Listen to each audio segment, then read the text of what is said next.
అబ్బో ఇక్కడ కేజీ చీరలు కొంటే అర కేజీ చీరలు ఫ్రీ అంట. మంగళ్య షాపింగ్ మాల్, కేజీల్లో సేల్, టన్నుల్లో ఆనందం. ఈ మధ్య ఆ, నాకు అనిపిస్తుందో అందరికి అనిపిస్తుందో తెలియదు కానీ జబర్దస్త్ అసలు పూర్తిగా పడిపోయింది. ఎవరు చూడట్లేదు, అంత ఇంట్రెస్ట్ ఎవరికి లేదు ఇప్పుడు. అప్పట్లో జబర్దస్త్ అంటే ఎంత వెయిట్ చేసి చూసారో, ఫ్రైడే, గురువారం, శుక్రవారం ఎంత వెయిట్ చేసి చూసారో, ఇప్పుడు అంత లేదు, అసలు ఎవరు పట్టించుకోవట్లేదు. ఎంతవరకు నిజం అంటారు? దీనికి నేను ఒకటి చెప్తాను. ఒకప్పుడు జబర్దస్త్ ఎలా ఉందో ఇప్పుడు జబర్దస్త్ అలాగే ఉంది.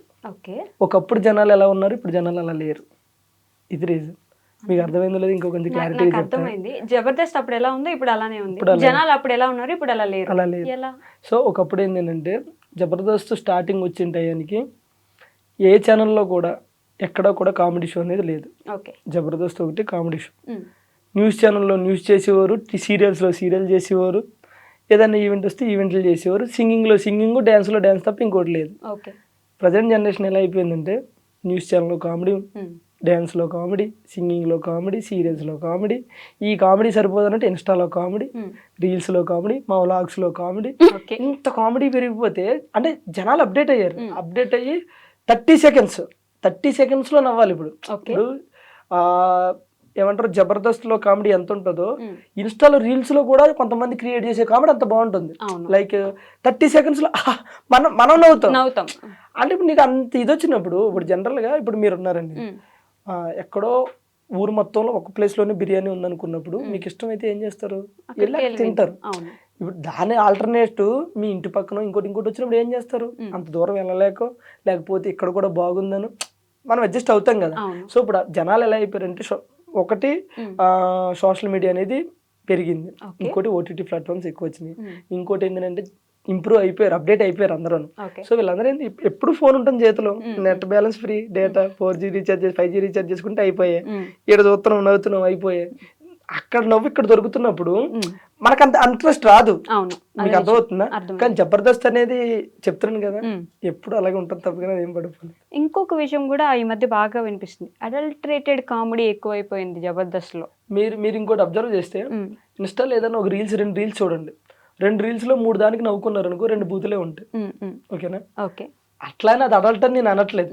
ఎక్కడో ఎవరో ఒక స్కిట్లో చేసినప్పుడు, రెండో స్కిట్లో చేసినప్పుడు, లేకపోతే ఒక స్కిట్ ఇప్పుడు దానికి అలా చెయ్యాలి తప్పదు. ఇప్పుడు ఒక గే స్కిట్ ఉంది అనుకో, గే స్కిట్ అదే చెయ్యాలి. గే చేసి అంటే నవ్వరు కదా, అర్థమవుతుందా? సో నేను ఏమంటానంటే ఎక్కడో ఒకటి అలా ఉంటది కానీ మొత్తం అట్లా లేదు. అంటే ఇప్పుడు మీరు అన్నట్టు ఇన్స్టాగ్రామ్ లో రీల్ అనుకోండి, చూడకుండా ఆగిపోవచ్చు. జబర్దస్త్ ని సంవత్సరాల కొద్దీ టీవీ ముందు కూర్చొని నేను ఇప్పుడు అదే మీకు ఏం చెప్పాను, మొత్తం అది రాదు. మీరు ఎప్పుడైనా చూడండి, మీరు చెప్పండి పలానా స్కిట్ లో మొత్తం అదే ఉందని చెప్పండి, అది ఉండదు. ఆ పలానా స్కిట్ లో ఎక్కడో 1-2 ఆ 1-2 ప్రోమోలో వస్తాయి. మీరు ఫుల్ ఎపిసోడ్ ఏ రోజైనా చూసారా? ఓకే, మనం జస్ట్ సపరేట్ ఎపిసోడ్స్ చూస్తాం. నువ్వు చూస్తావు, ఒక 100 మందిలో 90 మంది ప్రోమో వరకు చూస్తారు, 100లో 99 మంది ప్రోమో చూస్తారు.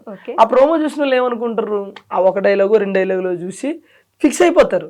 అంటే వాళ్ళకి పడిపోతే అక్కడ స్టాంపు, ఓహో ఇది ఇదేనని. కానీ అది కాదు. ఆ స్కిట్ లో అది అక్కడ మెయిన్ వచ్చి ఉండొచ్చు, కానీ వేరేది ఉంటది, అది చూడట్లేదు మీరు, అది చూడట్లేదు. బట్ ఉంది అనేది అయితే నేను చెప్తున్నాను కదా, ఎక్కడో ఒకటి రావచ్చండి. నేను అంటున్నది అది. ఇప్పుడు మనం మనం ఇంటర్వ్యూ చేస్తున్నాం, ఎంత సాఫ్ట్గా వెళ్ళినా మధ్యలో ఎక్కడ ఏదో చిన్న తగులుతుంది. ఈ తగిలిందని ప్రోమోలో చూసి మొత్తం అదే ఉంటుంది అనుకుని జడ్జి చేయడం కరెక్ట్ కాదు. సో అంత అలా జడ్జ్ చేయకుండా చూడాలి అంటారు మీరు. అంతే, అది చూస్తే బెటర్ కదా మాకు కొంచెం. ఈ మధ్య మళ్ళీ కొత్త స్కిట్లు ఏమైనా చేస్తున్నారు అంటే ఇంట్రెస్ట్ తెప్పించడానికి జనాలకి, మళ్ళీ జబర్దస్త్కి అంత పూర్వ వైభవం తీసుకురావడానికి ఏమైనా ప్రయత్నాలు చేస్తున్నారు? చాలా మార్పులు చేశారు. మానస్ అంటే యాంకరింగ్ లో మార్పులు వచ్చినాయి, జడ్జింగ్ లో మార్పులు వచ్చినాయి, టీమ్ లీడర్స్ లో కంటెస్టెంట్లు మార్పులు చేశారు, చాలా మార్పులు చేశారు.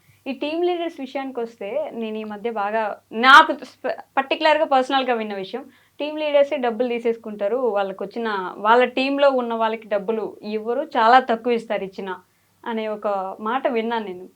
అంటే బేసిక్గా ఇది ఒక్కటి రాంగ్. అంటే మేబీ అలా ఎవరన్నా ఉన్నారో లేదో నాకైతే తెలియదు. కానీ ఇప్పుడు నేను టీమ్ లీడర్ అన్నప్పుడు నా టీంలో మెయిన్ కంటెస్టెంట్లు ఉంటారు, ఒక 3-4. వాళ్ళ వరకు పేమెంట్లు ఖచ్చితంగా ఇప్పుడు నా ఫోన్లో ఇప్పుడు తీసి చూపిమన్నా చూపిస్తాను. ఏ షెడ్యూల్ అవగానే కొడతా ఉంటాను నేను అమౌంట్. వాళ్ళకి మనం ఎంత ఇప్పుడు ఆల్సే నా టీంలో చేస్తుంది అనుకో, ఫస్ట్ ఆశ నేను నీకు నా టీంలో నువ్వు చేస్తున్నావు, నాకు ఎంత ఇచ్చారనేది పక్కన పెట్టు. ఓకే నీకు నేను ఒక 5,000 ఇవ్వగలుగుతా ఎపిసోడ్కి, లేదా 2,000 ఇవ్వగలుగుతా. నీకు ఇష్టమైతేనే కదా నువ్వు ఓకే అంటావు. లేదు నాకు 5,000 కావాలని నువ్వు డిమాండ్ చేసావు అనుకో, సరే అంత కదా ఒక అండర్స్టాండింగ్ చేసుకుని వస్తాం కదా. ఆ అమౌంట్ షెడ్యూల్ అవ్వగానే ఎవరు పడితే ఎవరైనా సరే కొట్టేస్తారు అది. అందులో ఏదో టీమ్ లీడర్ తక్కువ అలానే ఎక్కువ కాదు కదా. ఓకే ఇప్పుడు ఒక టీమ్ లీడర్ అన్నప్పుడు తను ప్రెజర్ని హ్యాండిల్ చేయాలి, ఓకేనా. ఒక స్కిట్ నడపాలి, ఒక స్కిట్ రాయాలి, ఆ రాసినోడికి ఇవ్వాలి, ఆ రాసింది బైహార్ట్ చేయాలి, మేనేజ్ చేయాలి, డైరెక్టర్ సమాధానం చెప్పాలి. ఇంత ప్రెజర్ తీసుకున్నప్పుడు ఆబ్వియస్లీ మనం టీమ్ లీడర్ అనే కొంచెం ఎక్కువ తీసుకుంటాడు. నాకు టీమ్ లీడర్కి నేను సమానంగా కావాలంటే అది కుదరదు, అది అవ్వదు ఎక్కడ కూడా. కంటెస్టెంట్లు పేమెంట్లు ఇవ్వరంటే అది రాంగ్, అందరూ ఇస్తారు. ఇంకే ప్రతి ఒక్క టీమ్ లీడర్ ఇస్తాడు, ఎవరు అనేది ఏం లేదు. ఈరోజు ఎవరు టీమ్ లీడర్ని అడిగినా సరే స్క్రీన్ ఫోన్ పేలు తీసి చూపిస్తారు. సో బాగానే వస్తున్నాయి అంటే నేను అదే చెప్తున్నాను. మీరు వాళ్ళతో ఎంతైతే మనం మాట్లాడతామో ఆ పేమెంట్ ఖచ్చితంగా షెడ్యూల్ అయిపోయి కొట్టేస్తారు, ముందే మాట్లాడుకుంటారు. అంతే అంతే అంతేగాని నాకు ఇష్టం వచ్చినట్టు ఇస్తా, లేకపోతే నాకు నచ్చినంత ఇస్తా అనేది ఉండదు. ముందు 1000 500 500 100 100 ఏది ఉంటే అది మాట్లాడుకోవడం, కొట్టడం. 100 రూపాయలు కూడా ఏదో మాట వరుసగా మామూలుగా 100కైతే చేయరు కదా స్కిట్స్. 100కి ఎందుకు చేస్తారు చెప్పండి, ఏదో ఫ్లో పనికి వెళ్తలేరు ఈ రోజుల్లో 100కి. కూలి పనికి ఎంత ఇస్తారు తెలుసా? 200 250 ఎక్కువ వేస్తున్నారండి ఇప్పుడు. ఇంకా జాబులు మానేసి కూలి పనికి వెళ్ళొచ్చు ప్రశాంతంగా. కరువు పనికి వెళ్తే బాగానే ఇస్తారు. అదే కదా ఇప్పుడు బాగానే ఇస్తున్నారు. 200 రోజులు పోయినాయి, ఇప్పుడు అంత లేదు, రేంజ్ పెరిగింది. 500 ఇస్తున్నారు మినిమం. ఉట్టిగా వెళ్ళేసి వస్తుంటారు వాళ్ళు తిరిగేసరికి. సిమెంట్ పనికి వెళ్తే కూలీకి అయితే 700 ఇస్తారు, ఇప్పుడు మేస్త్రికి అయితే 1200 సిమెంట్ పనికి ఇస్తారు. బాగానే పెరిగిపోయినాయి ఇప్పుడు, అన్నిటికీ పెరిగిపోయినాయి. 100కి ఎవరు చేస్తున్నారు? ఏమొస్తున్నాయి ముందు 100కి చేస్తే కొనుక్కొని తినడానికి ఏం ఉండట్లేదు. సో జబర్దస్త్ స్కిట్ విషయంలో ఇందాక మాట్లాడినట్టు ఒక్కొక్క టీం లీడరు ఒక్కొక్కలా ఉంటారు. ఒక్కొక్క టీం లీడరు వాళ్ళ క్యారెక్టర్స్ని అంత ఇది, ఇప్పుడు వాళ్ళకి మంచిగా క్లోజ్ ఉన్నారంటే వాళ్ళని బాగా హైలైట్ చేయడము, మిగతా వాళ్ళు క్లోజ్ లేరంటే వాళ్ళని తొక్కేయడము, ఇలా జరుగుతుందా? అలా జరుగుతుందంటే నేను అంటే వేరే టీంలో ఇప్పుడు అబ్జర్వ్ చేయలేదు, మా టీంలో అయితే అలా జరగదు. మీరు ఫస్ట్ టీం లీడర్ కాదు కదా. అవును కాదు, మీరు చాలా టీమ్స్ లో ఉండి చూసి చేసి తర్వాత ఎప్పుడుకో టీం లీడర్ అయ్యారు. సో మీ గురించే చెప్పండి, వాళ్ళ గురించి వదిలేండి. ఒకేడింగ్ వెళ్ళేగానండి ఫస్ట్ ఉన్న వాళ్ళకి ఇంపార్టెన్స్ ఇస్తారు జనరల్గా. అది ఏదైనా సరే, ఏ ఫీల్డ్ అయినా సరే. ఇప్పుడు మనం ఒక కంపెనీలో పనిచేసినా సరే అక్కడ ఉన్న సీనియారిటీని బట్టి ముందుకెళ్తూ ఉంటారు. టాలెంట్ ఉన్నా సరే గుర్తించే వాళ్ళు గుర్తిస్తూ ఉంటారు, జరుగుతా. దాన్ని మనం ఎక్కువగా మాట్లాడుకోలేము. మిమ్మల్ని పటాసేనా అప్పటి నుంచి అప్పుడు చూసాం స్టార్టింగ్. ఓకే, పటాస్ దగ్గర నుంచి జబర్దస్త్కి వచ్చి ఒక టీం లీడర్ అయ్యి శ్రీదేవి డ్రామా కంపెనీలో పాటలు పాడి ఇన్ని చేశారు కదా. ఏం మారింది మీ లైఫ్లో? పేరు. ఓకే, ఒకప్పుడు నా పేరు కొప్పాడు నోకరాజు, ఈరోజు జబర్దస్త్ నోకరాజు. అప్పుడు కొప్పాడ మా ఇంటి పేరు. ఒకప్పుడు 100 మందిలో నేను ఒకడిని, ఇప్పుడు నా వెనకాల కూడా ఒక 100 మంది ఉన్నారని గర్వంగా చెప్పచ్చు. బాబా, ఆ 100 మందిలో మీరు ఉన్నారా అండి? ఫస్ట్ అదే నిలబడుతుంది వెనకాల. సరే, నేను ఫీల్ అవుతున్నా, ఆయన చెప్పే మాటలు ఫీల్ అవుతున్నారా? ఇమాజినేషన్ 100 మందిలో తప్పకుండా నేను ఒకదాన్ని ఉంటాను. ఏం మారిందంటే లైఫ్ చాలా మారింది. లైఫ్ స్టైల్ లైఫ్ స్టైల్ అని. కానీ ఒక్క విషయం, రాజుకి ఇంత ఫేమ్ ఉన్న నలుగురిలో ఎక్కడికి వెళ్ళినా గుర్తుపడతారు. సో ఒక సెలబ్రిటీ అయినా కూడా మళ్ళీ నార్మల్ పర్సన్ లెక్క అందరితో కలిసిపోతుంది. ఇది నేను గమనించా, ఇది నేను లిటరల్ గా. మీరు ఎక్కడున్నా ఇప్పుడు నేను సూపర్ స్టార్ నాకంత ఫేమస్ అది ఉండదు. అప్పుడే నోకరాజు ఎంత ఉన్నారో ఇప్పుడు అంతే. ఎప్పుడు అలాగే ఉంటాను, నాకు అదే ఇష్టం జనరల్ గా. అదే టైం అండి. ఈ రోజు మనం ఎక్కడో ఉన్నామని అది చూపిస్తే రేపు అది ఉండదు. కరెక్ట్, పడేస్తుంది కింద. ఎంత మనల్ని పడేస్తుంది. నేను మనం అంతా ఒకటైనప్పుడు మనం నాకు అది నచ్చదు జనరల్ గా. అంటే కొంత ఇండస్ట్రీలో బాయ్ ముందెళ్తే వెనకాల నలుగురు ఉండాలి, బాయ్ కళ్ళజోడు పెట్టాలి, బాయ్ కోట్ వేయాలి, బాయ్ షూ వేయాలి.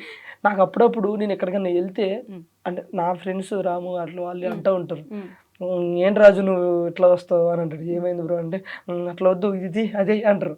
ఏం పర్లేదు బ్రో, వాళ్ళకి నచ్చదు, నేను అలా రాడు. అయినా సరే నాకు అట్లే ఉండదు. ఓకే, లైఫ్ స్టైల్ మారింది మొత్తానికి అప్పటి నుంచి అంతే. ఇప్పటికి మీ అప్పుడు బండి మీద తిరిగాళ్ళు, ఇప్పుడు కార్లో తిరుగుతున్నారు, కొట్టించుకుని మరి. కానీ నేను చెప్తున్నాను కదా, జబర్దస్త్ అంటే ఈ మళ్ళీ ఈటీవీ వల్ల నాకనే కాదు అందులో చేసిన ప్రతి ఒక్కరికి కూడా మొత్తం లైఫ్ మారింది సీరియస్గా. అంటే ఎవరు ఇల్లు కట్టుకున్నా సరే పలానా వెంకటేశ్వర నిలయం, ఏమంటారు దుర్గా నిలయం, ఓకే. శ్రీనివాస నిలయం అని ఉంటే చాలా మంది ఇంటి ముందు మళ్ళీ జబర్దస్త్ నిలయం అని పెట్టుకోవచ్చు. ఓ ఆయన ఇచ్చిందే కదా అంతా మీకు. బేసిక్గా అంటే చెప్పుకోవాలి మనం ఏం చేసినా అది చెప్పుకోవాలి. అందులో ఇప్పుడు మనం కష్టపడ్డాం కాబట్టి ఉన్నాం అనుకుంటే ఆ కష్టాన్ని గుర్తించడానికి కూడా ఒకరు కావాలి కదా. అది మాత్రం మరి ఈరోజు నా సాంగ్ ఉంది, నా సాంగ్తో మీరు ఇంటర్వ్యూకి ఎందుకు పిలిచారు, నా సాంగ్ చూసి పిలిచారు, నాకు టాలెంట్ ఉందంటే అది ఎట్లా తెలుస్తుంది? అది ఉంది కాబట్టి చూస్తున్నాం కాబట్టి ఒకరు గుర్తిస్తే మనకు ఒక గుర్తింపు వచ్చిన తర్వాత అది బాగుంటుంది. అది ఈటీవీ మల్లెమాల గుర్తించింది కాబట్టి నేను గవర్నమెంట్ జాబ్ లేండి అది అంతా. నేను ఇదే అంటూ ఉంటా అప్పుడప్పుడు, మల్లెమాల అనేది గవర్నమెంట్ జాబ్ అని చెప్పేసి. మీకు మీకు కాదా? ఎందుకట్లా? దానికి ప్రైవేట్ జాబ్ ఏమో. అవునా? నేను చేయట్లేదు కదండి, ఎందుకు మానేశారు? మానేసాను అంతే. ఏమైనా ఇబ్బంది పెట్టారు? లేదు లేదు నేనా? ఏం లేదు మీరు కాదండి, సంస్థ. లేదు. బట్ మానేశారు, రీజన్స్ చెప్పరు. ఎప్పుడు ఒకసారి ఎక్కడో దగ్గర ఎప్పుడైనా చెప్పాలనుకుంటే ఆ రోజు చెప్తారు, అంతేనా? ఏమైనా అయిందా? ఎవరైనా అన్నారా? నన్ను ఎవ్వరేమన్నారు ఇప్పుడు ఇంటర్వ్యూలు నేను అన్నానా? లేదు. లేదు కదా. నా వల్ల ఏమైనా ఇబ్బంది పడ్డా?